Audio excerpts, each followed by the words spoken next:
Hi guys, welcome to my channel. I just want to share something guys about gardening. I discovered some do's and don'ts in gardening guys. Like this one, we should transplant our seedlings.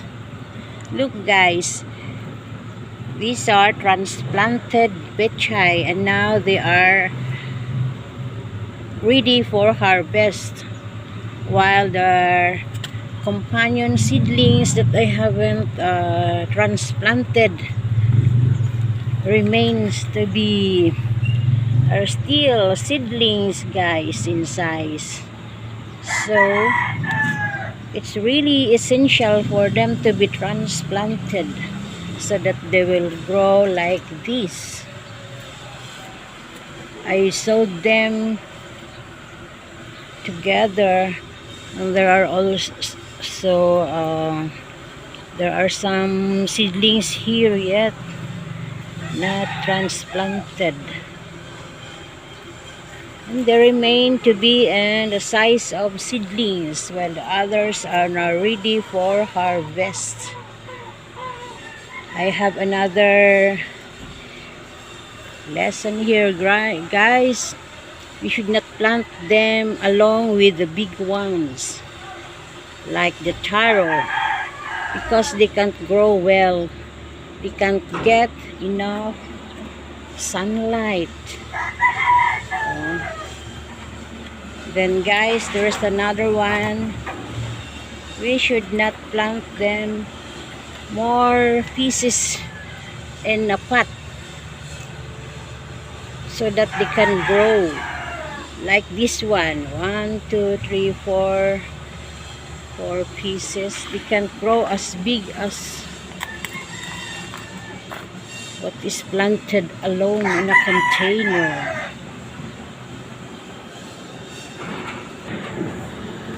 Right here guys, they are now crowded.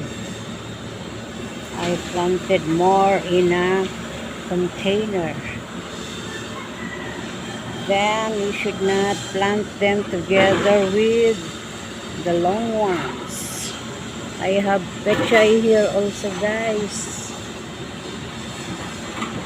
They are now covered with kangkong.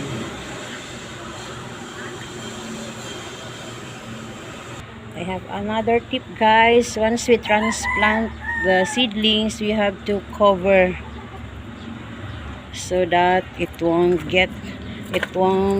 wither due to heat of the sun. Like this one guys, I have here covered the new transplanted seedlings. It's another example guys. If we have to plant along with the taro or those with bigger leaves, they were not able to grow guys because they cannot get enough sunlight.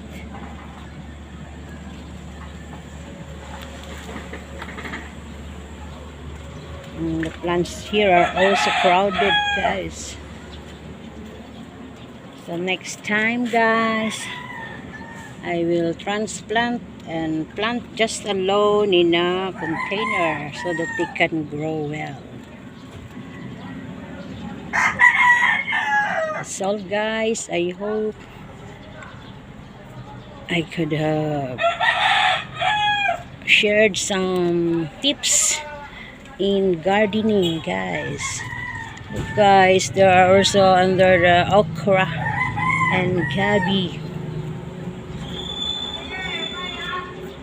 Guys, I hope to inspire people that gardening is possible even on our rooftop. We can just use those empty containers guys.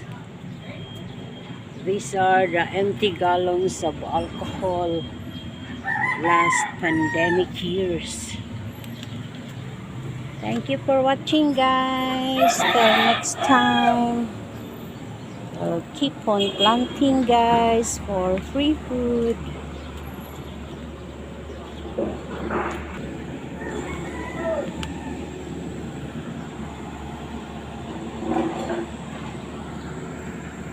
Okay guys, thank you for watching.